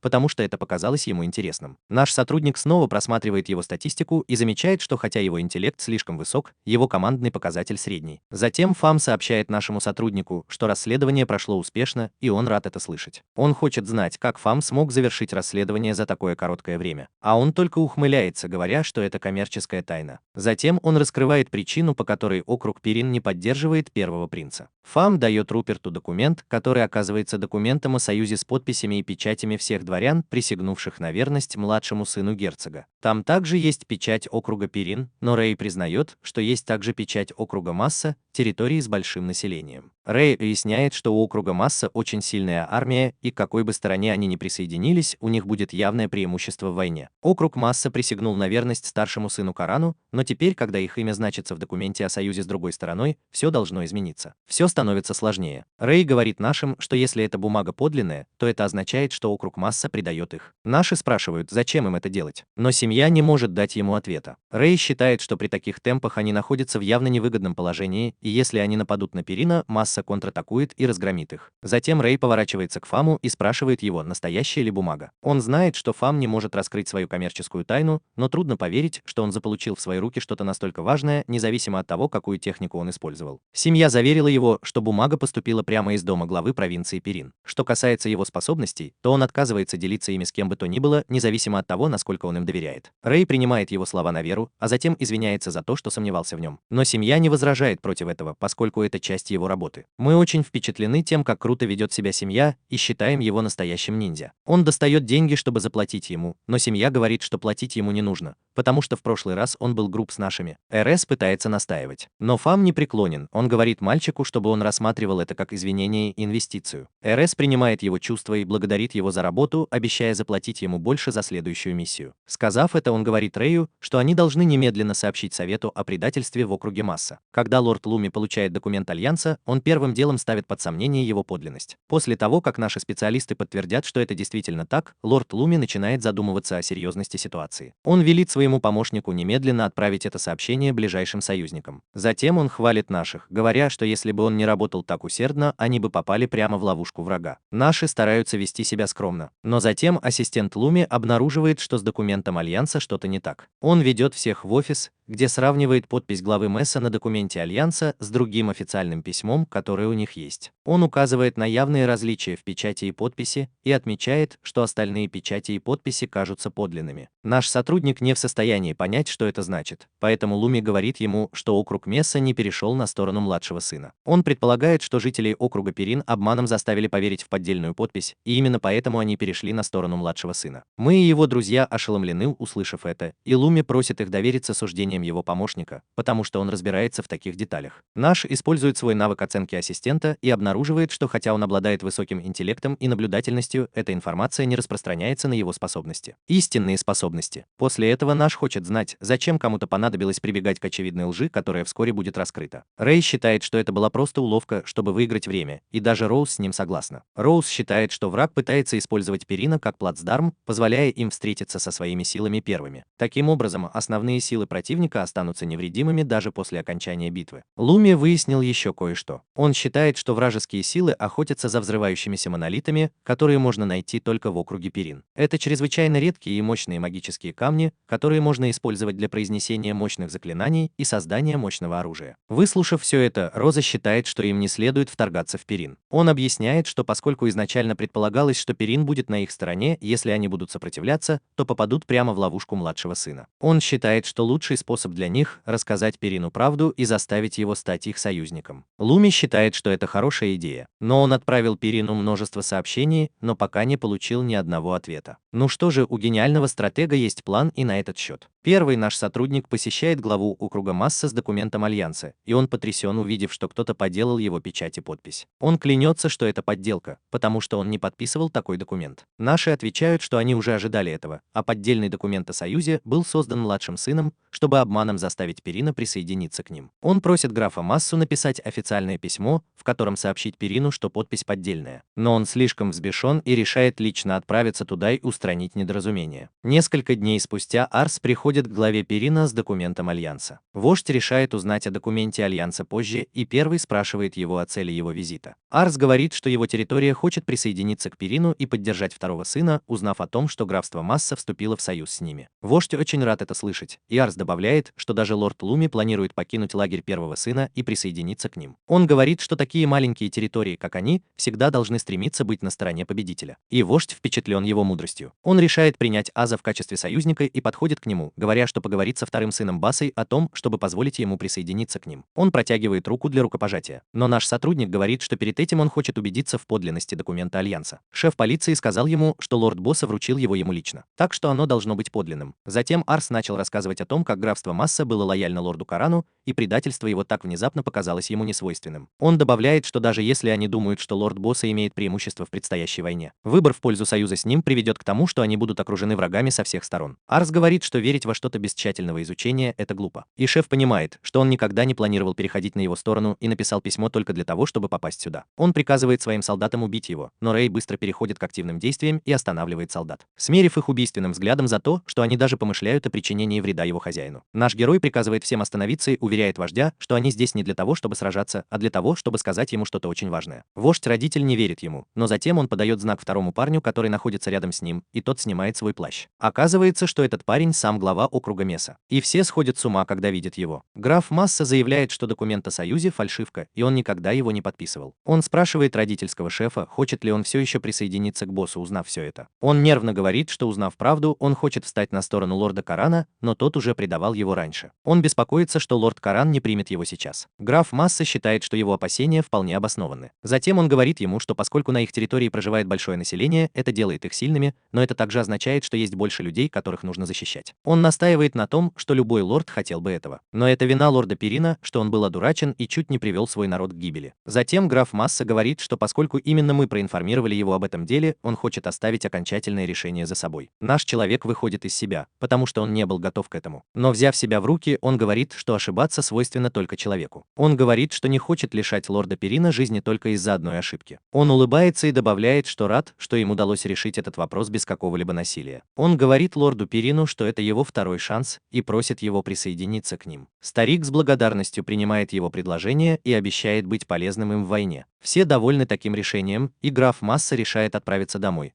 потому что здесь ему больше нечего делать. Он просит Арса сообщить лорду Луми и об этом тоже, и тот обещает так и сделать. Он также благодарит графа Массу за то, что он проделал весь этот путь вместе с ними, и тот отвечает, что его не нужно благодарить. Он отдает должное нашим людям за мирное урегулирование и говорит, что такие замечательные люди, как он, являются надеждой своей страны. Наш человек рад слышать похвалу, но в заключение граф Масса говорит ему, что ему нужно много работать над своей актерской игрой. После этого наш человек посещает могилу своего отца и рассказывает ему все об инциденте в округе Перрон. Вскоре туда приходят Рэй и Роуз и отмечают, что ветер начал холодать. Наш друг тоже понимает это и говорит, что, похоже, приближается зима. Затем он благодарит Рэя и Роуз, говоря, что благодаря им все закончилось так, что никто не пострадал. Затем он подходит к краю обрыва, откуда открывается вид на его территорию. Он рассказывает, как лорды Пирина и графства Масса прилагают все усилия, чтобы обеспечить безопасность своих людей. Увидев их, наш лорд тоже начал мечтать о том, чтобы стать великим лордом. Однако он знает, что ничего не сможет сделать без помощи своих верных союзников. Рэй обещает всегда быть рядом с ним и защищать его, с каким бы врагом он ни столкнулся. Как раз в этот момент прибежала горничная и сказала, что к нам пришел гость. Несколько мгновений спустя лорд Луми уже на месте, и он первым засвидетельствовал свое почтение Ревен и извинился за то, что пришел слишком поздно. Затем он сообщил, что лорд Каран хочет встретиться с нашими друзьями. Наши друзья сходят с ума, услышав это, потому что между ними слишком большая разница в уровнях. И он говорит, что вряд ли сможет встретиться с кем-то столь важным, как лорд Каран. Луми отвечает, что он сообщил о случившемся с Перином Карану, который, похоже, очень заинтересовался нашим делом. Это все еще слишком тяжело для него, и он говорит, что постарается морально подготовиться к встрече с ним. К своему удивлению, он обнаружил, что у него совсем нет на это времени. Луми сообщает РС, что они собираются уезжать прямо сейчас, и он снова выходит из себя. Он говорит, что у него даже подарков не приготовлено, и начинает пятиться назад. Но Рэй и Роуз говорят ему, чтобы он перестал колебаться. Они говорят, что это их шанс добиться успеха, поэтому они должны идти. Арес решает последовать их совету, хотя он все еще слишком нервничает. Вскоре они едут в карете, и Роза спрашивает Рэя, правильно ли они поступают, оставляя Чара дома. Рэй считает, что взять всех с собой невозможно, и он планирует купить ей несколько приятных подарков на обратном пути, чтобы загладить свою вину. Они оборачиваются и спрашивают нашего друга, все ли у него в порядке, и он отвечает им, что с ним все в порядке, при этом обливаясь потом. Он все еще не может поверить, что такой скромный сельский лорд, как он, был вызван Кораном, который скоро станет герцогом этой территории в будущем. Наш друг спрашивает своих друзей, по какому именно поводу это происходит, и они говорят ему, что это большая вечеринка, на которой присутствуют все крупные дворяне. Будут присутствовать люди, поддерживающие Корана. Они утверждают, что это, вероятно, вечеринка для поднятия морального духа перед войной. Но Арс чувствует, что его моральный дух падает, когда он думает о том, что находится среди разных важных персон. Вскоре они добираются до торгового города Семпра, который является их пунктом назначения. Масштабы и величие этого города впечатляют всех, и мы надеемся, что однажды он сможет сделать Ламберг таким же процветающим, как этот. Вскоре он прибывает в замок Семпра вместе с лордом Луми, стараясь вести себя уверенно. Однако, поскольку все смотрят на него из-за его возраста, он быстро снова начинает нервничать. Он замечает, что Луми довольно популярен и уважаем среди других дворян, и многие люди приходят поприветствовать его. Луми тоже звонит нам, представляя его своим сверстникам. Герольды объявляют о прибытии лорда Керана, и все склоняют головы, приветствуя его. Когда Керан приказывает им встать, наши смотрят на его статус и обнаруживают, что он рыцарь С-ранга с амбициями, умением командовать и доблестью намного выше 90. Наши поражены его высоким статусом, статистикой и вера в то, что он действительно человек, достойный быть их лидером. Однако это заставляет его вспомнить, что второй сын Баса, как говорят, еще более талантлив, чем Коран. Наш герой задается вопросом, насколько великим должен быть Баса, чтобы превзойти кого-то вроде Кана. Он начинает сомневаться, что либо Баса использует какие-то другие средства, чтобы казаться великим, либо кто-то пытается понизить репутацию Керана благодаря слухам. Затем Кан обращается ко всем присутствующим, рассказывая о том, что их герцогство Мишн переживает трудные времена, потому что его младший брат Баса объявил ему войну, несмотря на то, что он является законным наследником. Коран говорит, что, к сожалению, империя решила не вмешиваться в их дела, даже когда они приближаются к гражданской войне. Он заявляет, что за последние 200 лет империя сильно коррумпировалась и утратила былую славу. Он говорит, что нынешняя империя просуществует недолго, и скоро она рухнет, уступив место новой эре.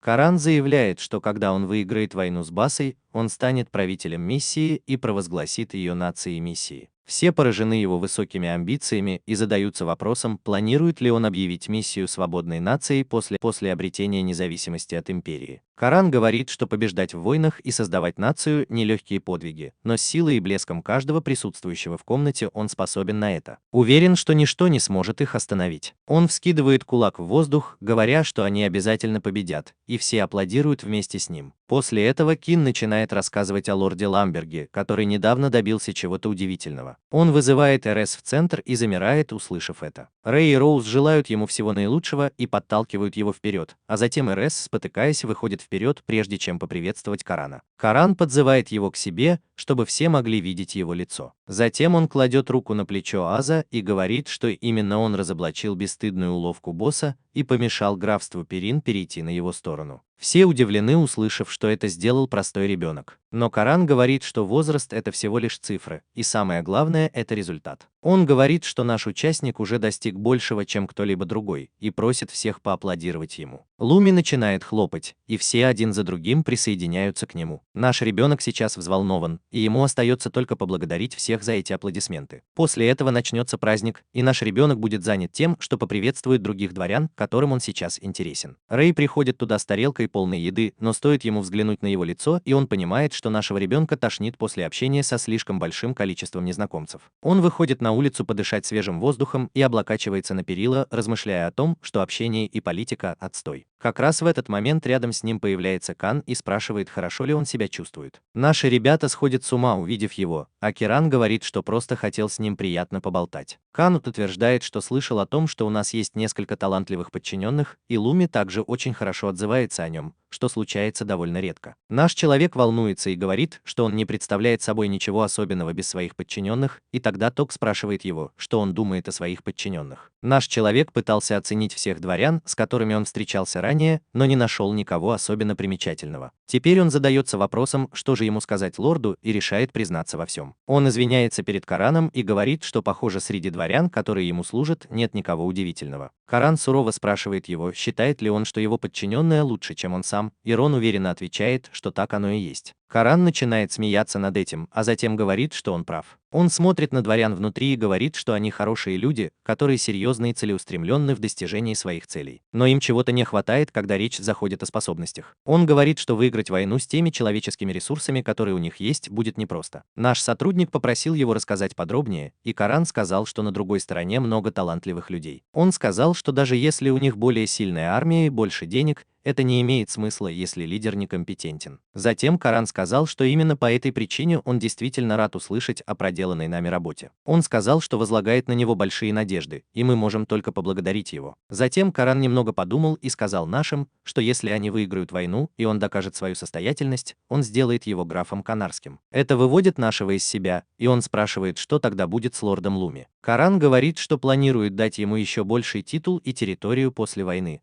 потому что он один из его самых доверенных и талантливых подчиненных. Нашим все еще трудно принять обещанную награду, но Каран говорит, что правильно награждать только тех, кто хорошо справляется. С этими словами он начинает уходить, а затем оборачивается, чтобы спросить наших, можно ли ему забрать своих подчиненных. Наш отчаянно отказывается, говоря, что все они ему дороги, и Кан смеется, потому что ожидал этого. Затем он предлагает нашему стать членом его военного совета вместе со своими подчиненными, потому что он хочет услышать их ценное мнение. Перед этим он хочет, чтобы он нашел для него еще несколько талантливых людей. С этими словами он уходит, и мы полны решимости не подвести Карана. С другой стороны, двое верных подчиненных босса сообщают ему, что их уловка с Перином была раскрыта. Лысый по имени Томас и старик по имени Лимас считают, что им не о чем беспокоиться. Они утверждают, что уже извлекли из Перина более чем достаточно каменных глыб. Кроме того, они уверены, что обязательно выиграют войну, потому что кроме Карана в его армии нет талантливых командиров. Они считают, что их шансы на поражение невероятно малы. Но босса это не устраивает. Он заявляет, что сражается только в тех битвах, в которых наверняка может победить, и просит двух своих верных вассалов позаботиться о том, чтобы их шансы на победу достигли 100% до начала войны. На этой ноте Баса спрашивает Томаса о женщине по имени Мира, которую он хочет нанять. Томас первый говорит, что понятия не имеет, где Мира сейчас напивается до полусмерти. А во-вторых, он не думает, что это хорошая идея нанимать ее на работу. Он говорит Басе, что хотя она и талантлива, от нее больше нет пользы. Он говорит, что ни один уважающий себя дворянин не взял бы ее на работу, и Баса говорит, что он надеется, что Томас прав на этот счет. На следующий день Арс возвращается в свой дом, где сообщает Чару, что они собираются присоединиться к военному совету лорда Корана. Она выражает свое удивление по этому поводу, жуя закуски, которые Роуз и Рэй принесли для нее. Затем Арс говорит, что Коран также хотел, чтобы он нашел больше талантливых людей, которые могли бы ему служить. И спрашивает Рэя, знает ли он какой-нибудь способ найти новых талантливых людей. Рэй считает, что будет лучше доверить это дело семье, потому что он может предоставить им всю необходимую информацию. На следующий день они приходят к семье и дают ему задание найти талантливых людей. Арс говорит, что не будет никакого наказания за то, что мы найдем кого-то, кто недостаточно талантлив. Кроме того, он обещает выплатить премию в размере 20 золотых монет, если ему удастся найти кого-то действительно выдающегося. Семья очень рада услышать эти условия и немедленно соглашается на работу. После этого мы с Рэем выходим из таверны, как вдруг на него натыкается пьяная женщина в капюшоне. Она помогает ему подняться, и хотя его подчиненные злятся, Рэй легко прощает ее. Затем женщина заходит в таверну Фана, и он использует свой лучший женский голос, чтобы сказать, что они еще не открыты. Однако женщина снимает капюшон и говорит, что она здесь не для того, чтобы поесть, а для того, чтобы найти работу. Она даже может сказать, что ее отец мужчина, и просит его нанять ее. Как раз в этот момент туда приходит один из подчиненных семьи и узнает в женщине Миру, потому что они старые собутыльницы. Мира его не узнает, но она хочет, чтобы ее собутыльник помог ей найти работу, потому что прямо сейчас она на мели и без крова. Этот мужчина отказывается помочь ей, потому что она уже заняла у него слишком много денег и пытается вытолкать ее вон. Однако его семья говорит, что хочет нанять Миру, потому что она выглядит интересно, и им все равно нужно больше рабочих рук. Мужчина в шоке и спрашивает, уверен ли он в этом, но Фам уверяет его, что все будет хорошо. Мира рада, что ее наняли, и немедленно приступает к работе. Она с самого начала путает заказы, начинает пить без разрешения, а затем проливает еду на клиентов, пытаясь их обслужить. Этот мужчина сыт ею по горло, но один холодный жест со стороны семьи заставляет его изменить свою позицию. Семья и Мира едят вместе, и он пытается заставить ее рассказать о себе. Мира говорит ему, что это нехорошо, когда мужчина интересуется прошлым женщины. Затем она говорит, что поскольку PH симпатичный фембой, она расскажет ему кое-что о себе. Мира говорит, что у нее есть глупый младший брат, и они оба раньше работали на старика, но он недавно умер, или она так слышала. Семья спрашивает ее об этом старике, и Мира говорит, что он был довольно бедным, но интересным стариком, и у него были высокие мечты. Оказывается, старик, о котором она говорит, покойный герцог Мишн. Этот человек отказывается верить в эту историю, но теперь семья полностью завладела вниманием Миры. Она говорит, что оставаться на одном месте было скучно, поэтому она бросила работу у старика и начала путешествовать. Вскоре она разорилась, потратив все свои деньги на алкоголь, и это привело ее сюда. Мира говорит, что она не возражает быть нищей и бездомной, потому что так веселее. Фам говорит ей, что знает более интересное место для работы, и спрашивает, не хотела бы она пойти туда. Позже в тот же день мы с его друзьями получаем письмо от Фама, в котором он сообщает, что уже нашел талант. Как только они заканчивают читать письмо, горничная сообщает им, что к ним пришел посетитель, который заинтересован в работе здесь. Они отправляются на встречу с человеком, которого прислала семья, и все сомневаются, потому что еще не прошел и одного дня. Они добираются до ворот и обнаруживают, что семья принесла с собой зеркало для пьяных. Наш друг помнит ее как пьяную женщину, которая вчера врезалась в него, и она смеется, извиняясь, хотя ничего не помнит. Затем она спрашивает нашего друга, действительно ли он лорд Ламберга, и он подтверждает это. Его подчиненные, похоже, не в восторге от Миры, и даже РС задается вопросом, действительно ли она способна на это. Он решает оценить ее характеристики с первого раза, и то, что он находит, поражает его. Ее интеллект и амбиции превышают 100 баллов, и она стратег С-класса. Мало того, что она сильнее большинства элитных рыцарей, так еще и Эр отступает, называя ее монстром.